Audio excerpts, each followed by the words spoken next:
Oh, Canada. Welcome to Newsmakers. I'm Lisa Oligus. In this edition, we will look forward to the upcoming Canada semester here at Missouri Southern State University and get a glimpse of that nation from art students who traveled there during a recent study abroad trip and are preparing for a special exhibit. Joining me to get the conversation started are Chad Stebbins, the MSSU Director of the Institute of International Studies, and the Director of Art and Design, Frank Pischker. Welcome both of you here for the Canada semester talk. Well, thank you, Lisa. All right, so Chad, I'm sure it's a very busy time. There's so much planning that goes into this, but I know you've been busy doing that. Let's start with why Canada, because it is a country we've had as a theme before a little while back.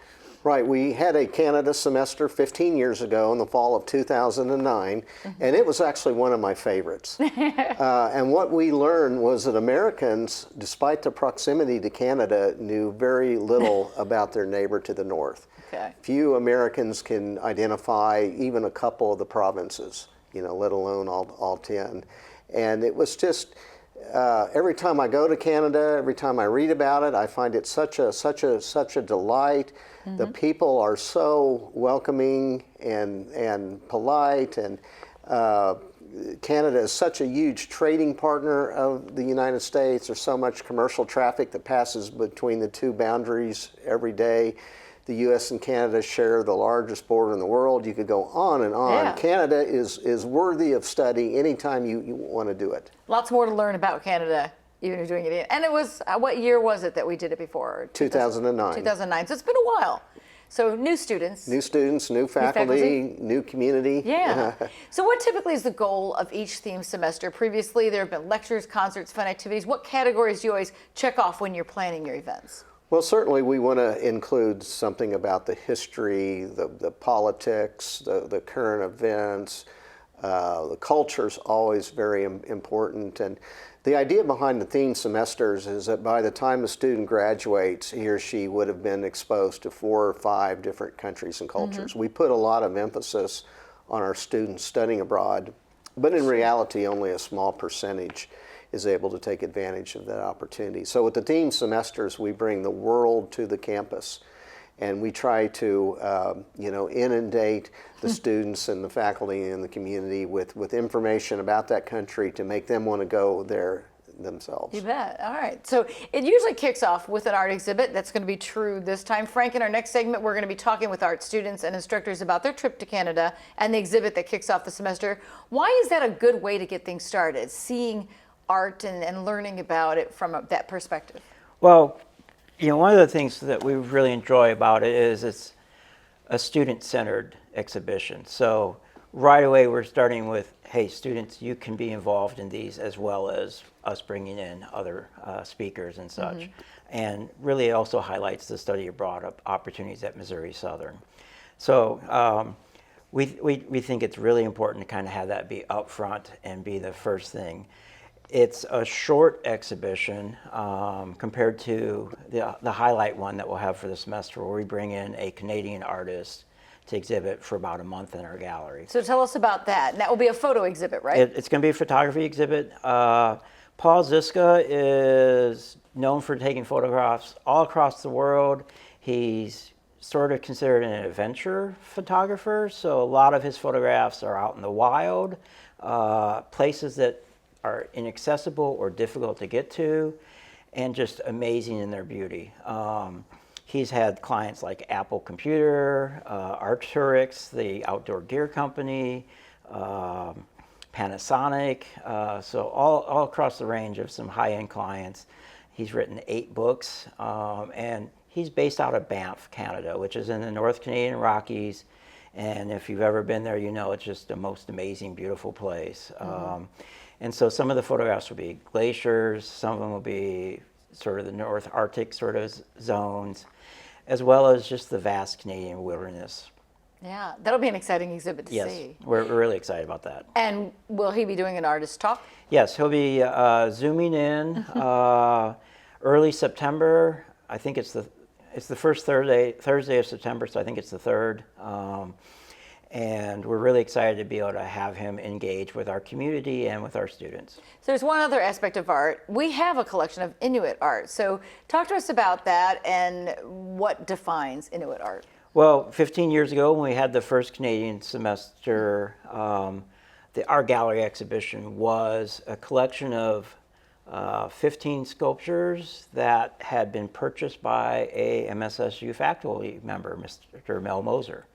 He taught chemistry and on vacations go up to Alaska with his family, and they stopped at some galleries and started a small collection of Inuit sculptures. These are soapstone, which is a relatively soft sort of material. It's readily available in the Arctic, where most other stones are not.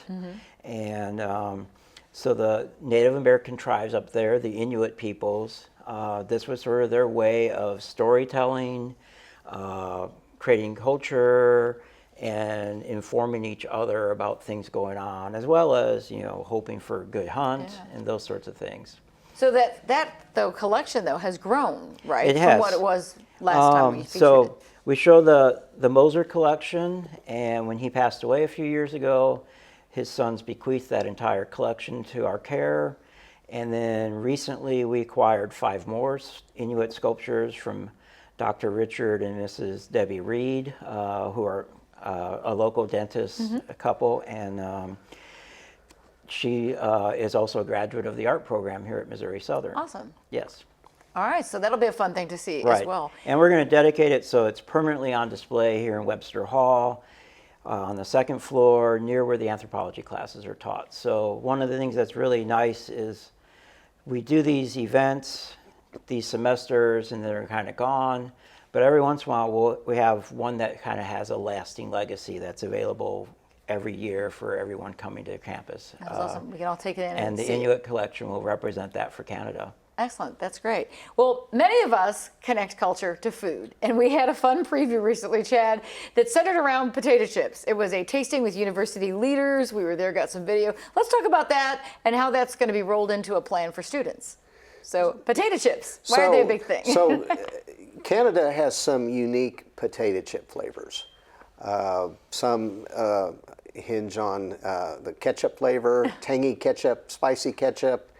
There's also a lot of chicken flavors, bacon, different combinations, Korean that we wouldn't have in the United States. And so the students are going to get to sample potato chips too at an event in September sponsored by the Campus Activities Board. And I think they're also going to be able to create their own unique flavors. Oh, that'll be fun. So, we always like to get students directly involved as often as possible.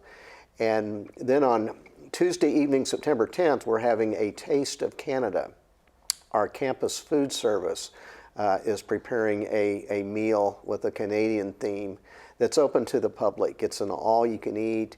Of course, you'll have, poutine, the classic Canadian staple of French fries, cheese curds smothered in gravy with some variations. You go to any restaurant in Canada, You can get that. and you can find poutine on the menu. And so our students and community will be able to sample poutine. They'll be able to try the Montreal smoked meat, different desserts, beaver tails, Nanaimo bars, food from Nova Scotia. So the food is very similar to American food, but there are some subtle differences. Well, I know when it came even to the chips that there were like flavors that weren't necessarily great for the American palate or that they weren't used to. Maybe it does take some getting used to. Do Canadian foods resonate well in the U.S., do you think? Oh, I think so. I've seen that poutine is catching on at American restaurants, and you can find it, here locally on some menus with different variations, pulled pork added, or broccoli or something. You just start with the 3 basic staples: French fries, cheese curds, and gravy. You can't miss it. I was in New York and they had a thing called disco fries, and it was basically that: cheese, gravy, and the French fries. It was awesome, delicious. And you had poutine inspired on campus to promote planning, and that was delicious. And you outlined this year's film festival. So what's going to be featured in that, and how can someone get that scheduled? Will there be a little booklet again? Yeah, we'll publish a little film passport that will be available on campus and also at the Cornell Center downtown. But we're showing 11 Canadian films on most Tuesday nights at 7 p.m. All the films are free and open to the public. We're showing such classics as The Sweet Hereafter, Bond Cop, Good Cop, Seducing Dr. Lewis, as well as some more contemporary Canadian films. So one of the highlights of the Canada semester is an author from Toronto is coming named Catherine Hernandez. Okay. And she wrote a novel called Scarborough a few years ago. Scarborough is one of the underprivileged neighborhoods of Toronto. And in Canada, they have a unique program called Canada Reads, where they choose 5 books every year to be finalists, and they have a celebrity that advocates for each of the books and the public votes. And in 2022, Scarborough was one of the 5 finalists for Canada Reads. So Catherine Hernandez is coming to Missouri Southern in mid-November, making several presentations, visiting classes. Signing books. Signing copies of Scarborough. Several classes on campus are reading her novel. And so that's one of the real highlights. Very exciting. So the Ireland semester last year had several musical presentations as well. What will be presented by bands, and the theater department will be doing something, right? Yes, our concert band under the direction of Brandon Robinson is doing a concert the first Wednesday evening in October. Canadian classics, going to start with the Canadian national anthem, O Canada. The theater department in September is putting on a 2-person play called Saltwater Moon, based in Newfoundland from around 100 years ago. And so the goal with every theme semester is always to get as many different departments involved as possible, because that way you intrigue that many more students. Yeah. Well, and it's also different perspectives on culture. Sometimes it's academic, sometimes it's food related. It's a little bit of a mix of everything Canada, which is great. So you're going to have a special guest from the Consulate General. Tell us about that. So the Canadian Consulate General's office in Chicago is coming October 1st, 2nd, and 3rd. And actually they're bringing most of the staff. They're bringing an Ontario expert. They're bringing an expert from Quebec, all out of this Chicago office. And they're giving 5 or 6 presentations over the course of 3 days. They're even introducing the film Bond Cop, Good Cop, and then after the film they're going to stay around and lead a discussion of it. So that's another real highlight, is having all these officials from Canada here at once. Yeah. And then some of the other events that we have lots of different lectures, but last year one that was very popular when the Ireland semester was the criminals, the infamous Murphy serial killers. Do we have another in that vein as well? We do. Dr. Mike Holderman from the Criminal Justice Department is giving a presentation on October 24th on Canada's Ripper. I don't know who Canada's Ripper is, but we will find out. But it's intriguing. Yes, exciting to find out. All right, well, lots to look forward to this fall. Thanks, Chad. Thank you, Frank Fishker. Thank you for being here. We're going to take a break. And when we come back, we will be joined by faculty and students from the art department to talk about their visit to Canada and the upcoming art exhibit.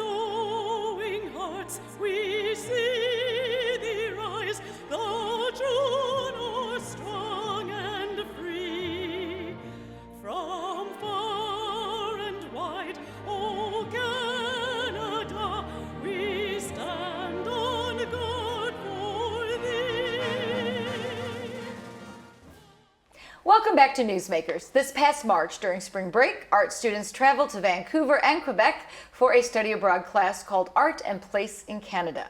Art pieces inspired by that visit will be part of an exhibit beginning August 6th. Joining us to talk about their trip and the exhibit are Associate Art Professor Kyle McKenzie and art student Tajorn Skelton. Thank you both for being here. Thank you. Happy to be here. So the art exhibit opens August 6th. Tell us about the theme of this exhibit and the title, the Art and Place in Canada. What does that mean? So the art department, we always try to go to the locations for the themed semesters ahead of time, and students will make art sort of in response to their travel. And art in place in Canada, in some ways it could have been anywhere. We could have gone, we could have done a similar sort of thing, but art is of course connected to the place that it comes from, but to sort of emphasize that with students, it helps them to I think make a deeper connection to their travels to the place that they're visiting. We don't really make a lot of art on site. You know, it's kind of a busy itinerary. We did do a little bit of sketching and things along the way, but the idea was to sort of take in the experience and then process it after we return. So actually, students are currently still making the artwork for the exhibit. A lot of that's happening right now. Yeah. So just sort of reflecting on their travels and maybe hopefully making a leap to connect the way that maybe their artwork can connect to a place they visited. Maybe in the future they can also connect their artwork to other places, to the place that they live, for instance. Sure. So Tjorn, talk to us about what kind of piece you're creating and why is it helpful to go to a country to get inspiration? Well, the piece I'm creating is a mixture of both my illustration skills and my design skills. I want to create it's 4 images of like different places, different experiences in Canada, using kind of like a New York Times-ish style of illustration and graphics. So it'll be a lot better when you see it in person. You see the full detail.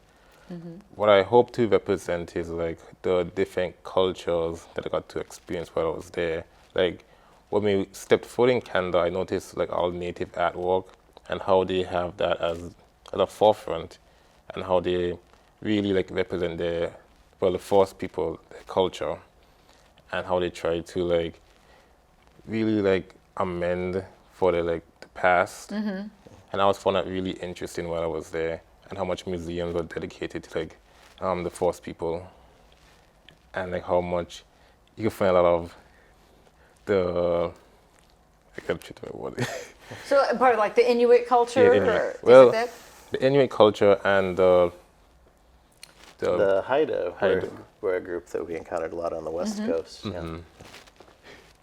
and all the totem poles and the carvings. So, I mean, kind of as like Oklahoma really is proud of its Native American culture and history.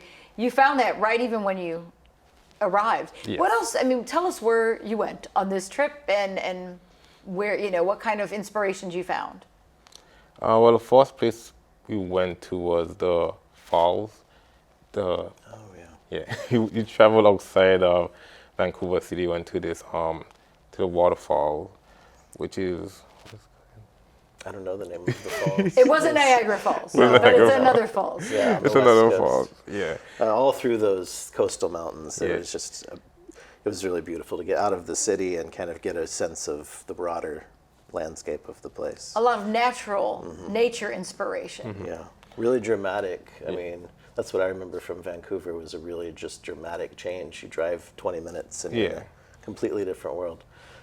So is the city itself very industrial, and then you go outside of it, and all of a sudden you see, wow, amazing Yeah. nature? It's kind of unexpected? yeah, unexpected. Like the city itself is like surrounded by mountains, so it's like you could just stand like in the middle of the city and you can look up and you can see the snowy mountain right there. And then there's a couple minutes drive, you go up to the hills and just go snowboarding, just like that. So it was a really like nice experience.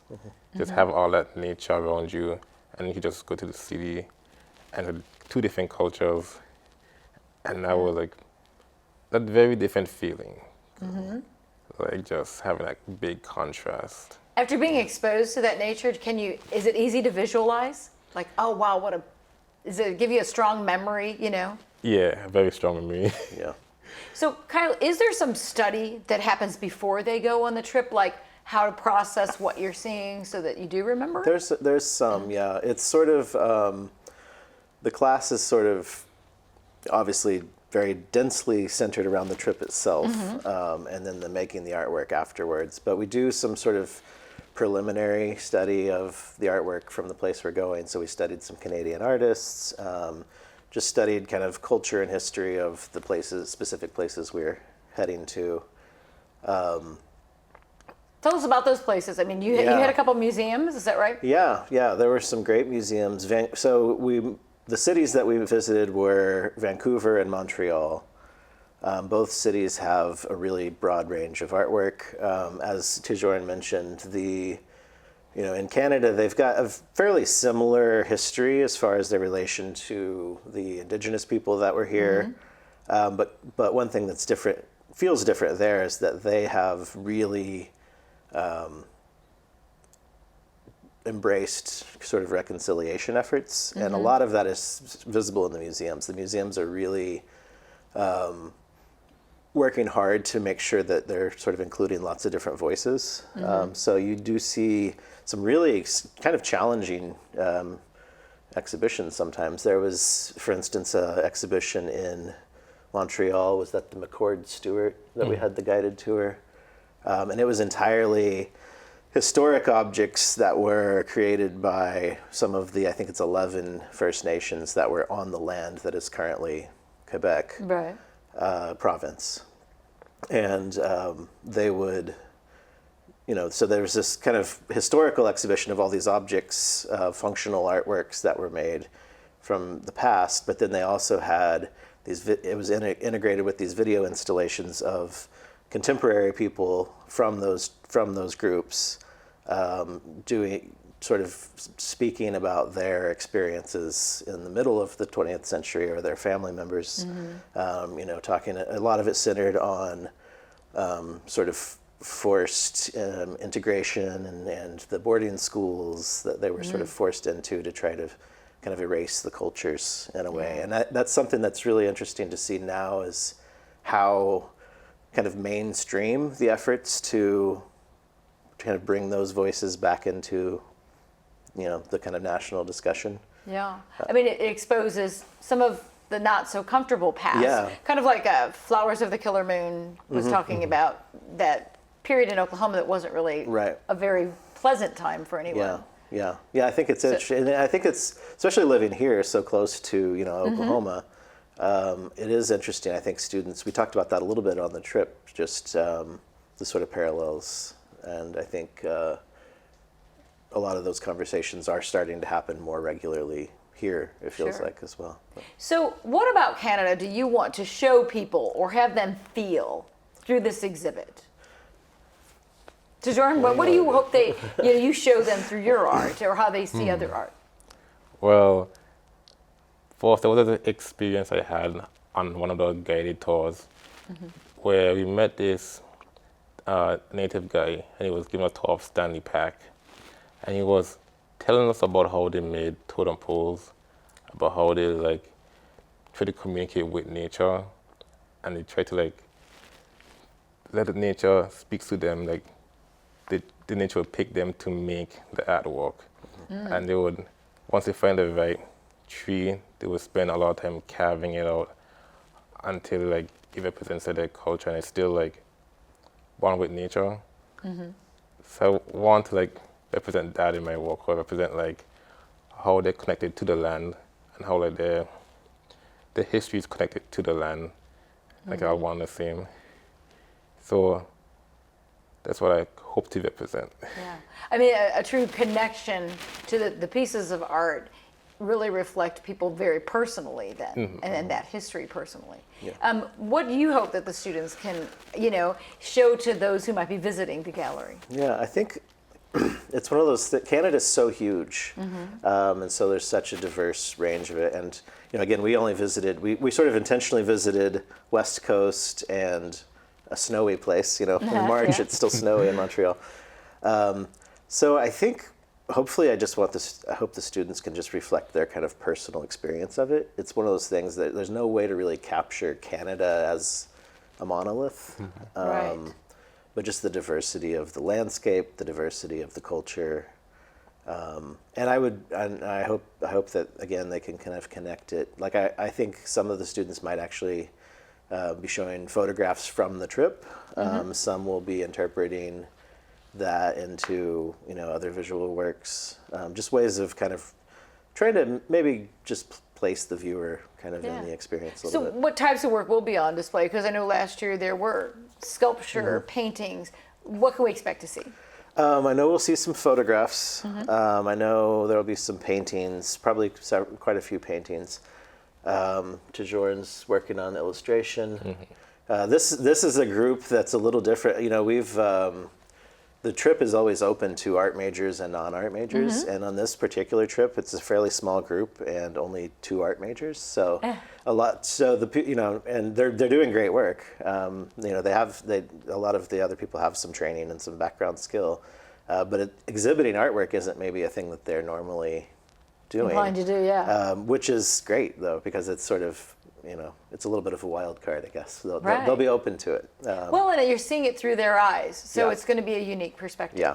So I mentioned the exhibit opens August 6th, but you also plan for a reception and an artist talk. So talk to us about those. The reception is on the 19th, which is I believe the day that school opens is when we try to do it. And that'll be at 5 o'clock in the evening. So people working on campus maybe can come by after they get off. And it'll go until 7. So there's a range of times for people to come visit. And then on the 22nd, which is that Thursday at 1 o'clock, we'll be doing an artist talk. So that'll be, I will do a little bit of background just on Canadian art, just to kind of get some context. And then the students, if they're willing, will have the opportunity to discuss their work a little bit in addition. You know, because just to kind of support the exhibition. My hope is bet. people go see the exhibition, come to the reception, With questions. but then come to the artist talk and maybe get a little bit further connected. To Jordan, you mentioned you saw some very impressive nature. What influences your art more? You know, a visual or meeting with people and sort of talking about the things you saw? I would say meeting with people, you know, because you get to see a different point of view and changes your perspective on what you make. So that really influences my art a lot. So what do you hope to do upon graduation with your art? What kind of career are you looking at? I want to go into, it's going to be kind of different. I want to go into more of a web or app designing career. So it's a little different, but I also want to continue making graphic work. I want to continue making illustration.